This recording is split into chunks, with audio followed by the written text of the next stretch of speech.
कधी-कधी मला एक गोष्ट खूप जाणवते. सगळ्यांचं व्यवस्थित चालू असतं, पण मला मात्र ॲडजस्ट करावं लागतं.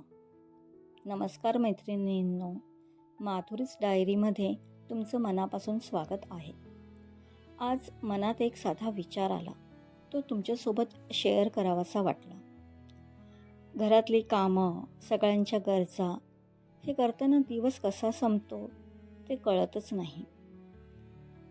समजा घरी पाहुणे आले तर त्यांचं आपल्यालाच बघावं लागतं, त्यात काही गैर नाही. पण मनात येतं घरातल्या बाकीच्यांचा तर ठरलेला दिनक्रम व्यवस्थित चालू असतो, पण आपल्याला मात्र ॲडजस्ट करावं लागतं. आपल्याला आपली कामं बाजूला ठेवून त्यांना प्राधान्य द्यावं लागतं. जसं त्या दिवशी घरी पाहुणे आले आणि मी आत्ताच यूट्यूबचं काम चालू केलं आहे, ते मला बाजूला ठेवून त्यांना बघावं लागलं. पण तिथेच माझे मिस्टर, माझा मुलगा यांचा जॉब चालूच होता.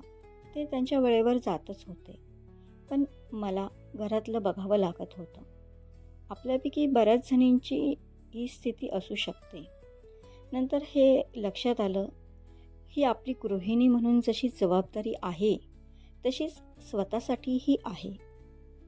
कधी-कधी संध्याकाळी शांत बसल्यावर वाटतं, आज मी स्वतःसाठी काय केलं? मला काय आवडतं? स्वतःसाठी मी थोडा वेळ दिला का? माझा म्हणाल तर मला निसर्गात फेरफटका मारायला खूप आवडतं. नवीन गोष्टी शिकायला आवडतात. यूट्यूब करायला आवडतं. पण अनेक वेळा या सगळ्यांसाठी वेळच मिळत नाही. पण अलीकडे मला एक गोष्ट समजायला लागली आहे. स्वतःसाठी वेळ म्हणजे तासनतास मोकळा वेळ असायलाच हवा असं नाही. कधी-कधी खिडकीतनं दिसणारं आकाश, कधी 5 मिनटं शांत बसून चहा पिणं, पुस्तकाचं एखादं पान वाचणं, कधी एखादी आवडती गोष्ट करणं, एवढंसुद्धा मनाला बरं वाटायला पुरेसं असतं. कधी-कधी शरीरापेक्षा मनातले विचारच जास्त थकवतात असं वाटतं.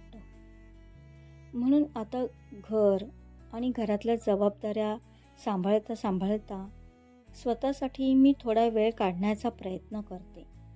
त्या क्षणी नाही जमलं तरी जेव्हा वेळ मिळेल तेव्हा मी नक्कीच माझ्या आवडी जपण्याचा प्रयत्न करते.